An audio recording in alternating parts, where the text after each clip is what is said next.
Hello दोस्तों, आप सबको हैप्पी न्यू ईयर। चलिए बात कर लेते हैं आज की बहुत ही इम्पोर्टेंट अपडेट की। यहाँ पे काफ़ी सारी बातें निकल के आ रही हैं। यहाँ पे आप खुद देखिए, यहाँ पे एक देखिए नोटिफिकेशन आया है बीसीआई की वेबसाइट पर। और इससे पहले मैंने आपको गाइडलाइन फॉर ऑब्जेक्शन ट्रेकर बताया था। लेकिन यहाँ पे बहुत ही मेन बात जो निकल के आ रही है कि AIB-19 का एग्ज़ाम क्या कैंसिल होने वाला है। क्या इसमें कितने नंबर वाला पास होने वाला है? क्या अभी फाइनल आंसर की आनी बाकी है? कितने क्वेश्चन डिलीट होंगे? तो चलिए पहले बात कर लेते हैं इस नोटिफिकेशन के बारे में। एक-एक करके सारी बातें क्लियर करते हैं, ठीक है? आप लास्ट तक वीडियो देखिएगा, बीच में स्किप मत कीजिएगा। तो यहाँ पे लिखा हुआ है इम्पोर्टेंट नोटिस रिगार्डिंग क्यूपी यानी question paper booklet and OMR answer sheet number mismatch during AIB-19 examination. तो ये नोटिफिकेशन है किस बारे में? जो आपका क्वेश्चन पेपर जो आपको मिला था, बुकलेट सीरीज़ कोई रही होगी आपकी ABCD, और जो आपकी OMR आंसर सीट नंबर अब क्या हो गया है, उसमें मिसमैच हो गया है। जो आपका एग्ज़ामिनेशन है था, जो आप दे के आए हो 22 तारीख में, उसमें क्वेश्चन पेपर में और आंसर शीट में भैया मिसमैच हो गया है। अब सीरियल नंबर ही मिसमैच हो गए हैं, तो क्या खाक क्वेश्चन आंसर में काफ़ी गलतियाँ हुई होंगी। अब यहाँ पे डियर कैंडिडेट्स लिखा हुआ है, this is to inform you that during the AIB-19 examination, यानी कि AIB-19 एग्जामिनेशन होने के दौरान some instances of mismatched QP booklet number and OMR number sheet में, दोनों में क्वेश्चन पेपर में, यानी क्वेश्चन पेपर में कुछ और नंबर दे रखे हैं सीरीज़ में और बुकलेट नंबर में कोई और। अब जैसे कि सपोज़ एक नंबर है, तो एक नंबर बुकलेट नंबर A में जो क्वेश्चन जो आपके सेट था A, उसमें एक क्वेश्चन पे कुछ और दे रखा है और आपकी उसमें जो आपकी OMR शीट है उसमें कुछ और दे रखा है, तो मतलब उल्टा पुल्टा हो गया है। तो यहाँ पे लिखा हुआ है serial numbers have been reported, कुछ रिपोर्ट की गई है, मतलब सीरियल नंबर उल्टे उल्टे हो गए हैं, उल्टे पुल्टे हो गए हैं मतलब। Please be assured that your result will evaluated based on the question paper set code provided during the examination which you filled in the handwriting on the OMR sheet। तो इसमें ये लिख रहे हैं कि आप श्योर हो जाओ कि आपका जो रिज़ल्ट अभी इवेल्यूट जो रिज़ल्ट का मूल्यांकन किया जाएगा, वो क्वेश्चन पेपर सेट जो है वो आपका प्रोवाइड करवाया जाएगा, जो आपने मतलब उसमें मिसमैच ना हुआ हो, हैंड राइटिंग जो आपने OMR शीट में भरी है। अब भाई इसमें स्टूडेंट्स का क्या इसमें रोल है ना। अब there is no need to worry, ये भी लिखा जा रहा है कि इसमें कोई भी चिंता की बात नहीं है about any mismatch between the QP booklet number and OMR answer sheet serial number. इसमें कोई चिंता होने की बात नहीं है, जो कि आपकी QP बुकलेट और OMR शीट में सीरियल नंबर में जो मिसमैचिंग हुआ है। आगे लिखा जा रहा है, we request all candidates to remain calm, कि सारे स्टूडेंट शांति बनाए रखें एंड रेस्ट एश्योर्ड, और थोड़ा रुकें, and that the issue will not affect the evolution of your result. ये वाला इशू आपके रिज़ल्ट को इफ़ेक्ट करने वाला नहीं है, ठीक है। रिपोर्ट गई होगी कुछ स्टूडेंट्स की, ठीक है, क्वेश्चन पेपर और OMR शीट के रिगार्डिंग। तो यहाँ पे बोला गया है कि आपको वरी करने की ज़रूरत नहीं है, ठीक है। पहली चीज़ तो ये क्लियर हो गई। दूसरा नोटिफिकेशन आपने सबने देख लिया होगा कि आपको गाइडलाइंस ऑफ ऑब्जेक्शन ट्रेकर में 500 रुपये की फ़ीस लग रही है, और आपको वो ऑनलाइन आप पे कर सकते हो।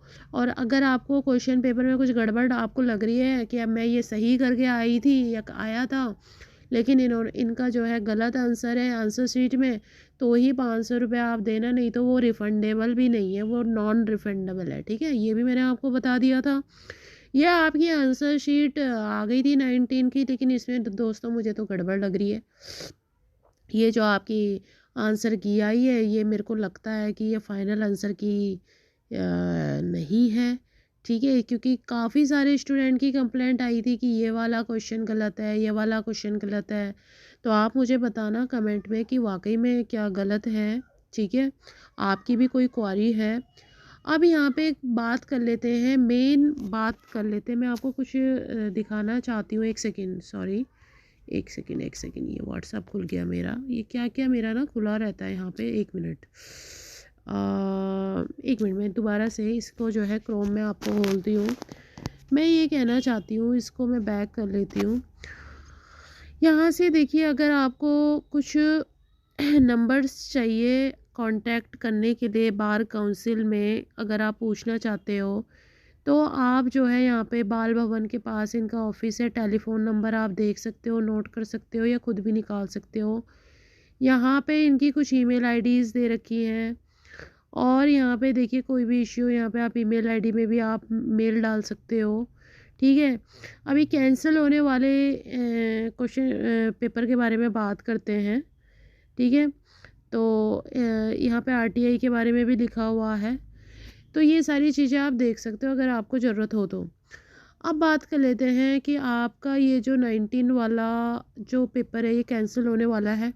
ठीक है, इसमें ऐसा है, देखिए स्टूडेंट्स, अभी कोई ऑफिशियल नोटिफिकेशन नहीं आया है। ठीक है, अभी सिर्फ ये चर्चाएं चल रही हैं कि ये 19 जो है कैंसिल होगा। आपको मैं एक बात फैक्ट सी बता देती हूँ, कैंसिल सिर्फ उसी कंडीशन में होता है पेपर जब या तो नकल हुई हो, कॉपी हुई हो, कहीं नकल करवाई गई हो, छापा पड़ा हो, कहीं पता चला हो कि हाँ भाई इस इंस्टीट्यूट में, कॉलेज में, स्कूल में जो है नकल करवाई गई है। और अगर कोई मेजर प्रॉब्लम हुई हो कि भाई आपकी अब ये देखिए प्रॉब्लम निकल के आ रही है सीरीज की, लेकिन इसमें इन्होंने कह दिया कोई दिक्कत की बात नहीं है, कुछ और गड़बड़ हुई हो जो मेजर प्रॉब्लम हो, तो उस कंडीशन में जो है पेपर जो है कैंसिल होता है। ठीक है, तो अभी तक कोई ऑफिशियल नोटिफिकेशन नहीं है तो हम इसका दावा नहीं कर सकते कि आपका पेपर जो है 19 का कैंसिल होगा। ये चीज़ आपको क्लियर हो गई है। दूसरा, यहाँ पे कुछ क्वेश्चन डिलीट हुए हैं, अभी तक तो नहीं हुए। अभी जो है अभी आंसर की फाइनल आती है, सेकंड आती है, तो भाई उसमें अगर कुछ होता है ऊपर नीचे 3 क्वेश्चन, 4 क्वेश्चन, 5 क्वेश्चन डिलीट होते हैं, तो भाई आपका थोड़ा 1-2 नंबर का ऊपर नीचे हो जाएगा, यानी कि 45 सामान्य वर्ग के लिए जो है वो 42-43 हो जाएगा। लेकिन अभी तक भी इसकी भी कोई रिपोर्ट नहीं है, इसकी भी कोई वो नहीं है कि हाँ भाई हो गई होगा या फाइनल आंसर की आएगी। अभी आप 17 का डाटा निकाल के देख लीजिए, 18 का डाटा निकाल के देख लीजिए। इसमें तो भाई पहली आंसर शीट तो कभी इनकी सही आई ही नहीं है। देखिए, मैं कह नहीं रही हूँ, जो हुआ है वही कह रही हूँ मैं। पहली आंसर की सही नहीं आई थी, फिर इनकी सेकंड भी नहीं आई थी, फिर फाइनल आंसर की आई है। अगर आप पहले का देखिए निकाल के, लेकिन वो आपको मिलेगा ही नहीं क्योंकि डिलीट हो जाता है टाइम टू टाइम, तो आप जो फ्रेश कैंडिडेट्स हैं उनको पता नहीं होगा। अब जो एक्स स्टूडेंट्स हैं उनको पता होगा। अब स्टूडेंट्स आप थोड़ा सा वेट कीजिए, रिज़ल्ट आपका जो है ये विंडो आपकी ओपन हो रखी है, मेरे ख्याल से ये 10 जनवरी तक आपकी विंडो ओपन हो रखी है। इसमें आप जो है 500 रुपये की फ़ीस आप जमा कर सकते हैं। आपत्तियाँ दर्ज करने के लिए जो खुली हुई है आरटीआई लगा सकते हैं। आपकी मेल आईडी पे आएगी आपकी ओएमआर शीट और आप फिर दोबारा चेक कर सकेंगे कि आपके नंबर कितने आए हैं। वो भी आपको जो है उससे मैच करना पड़ेगा, काउंट करना पड़ेगा कि भाई कितने नंबर आए हैं। उसमें एग्जैक्टली आपके नंबर नहीं दिखे होंगे, फेल और पास लिखा होगा। ठीक है, अगर कोई दुविधा हो, कोई परेशानी हो तो वो रेक्टिफाई करके आपको दे देंगे, नहीं होगी तो सेम एज इट इज़ आपकी ईमेल आईडी पे आ जाएगी। कोई मैन्युअली कोरियर से आने वाली है नहीं आपकी जो आंसर शीट है। आई होप आपको सारे डाउट्स क्लियर हो गए होंगे। और हाँ, इसमें कोई बोल रहा था कि हमें वो मिलेगा क्या, ग्रेस मिलेगा? भाई ग्रेस नहीं मिलेगा, कॉलेज और स्कूल टाइम की अलग बात होती है, इसमें कोई ग्रेस नहीं मिलने वाला है आपको। ठीक है, सॉरी, और again best of luck for your result. ठीक है, कुछ अच्छा हो जाए तो अच्छा है, कुछ अच्छी न्यूज़ आ जाए तो ज़्यादा से ज़्यादा इस चैनल को ज़्यादा संख्या में सब्सक्राइब कीजिए ताकि आपके पास ऑथेंटिक इन्फॉर्मेशन पहुंच सके, सही जानकारी पहुंच सके। ठीक है, थैंक यू सो मच।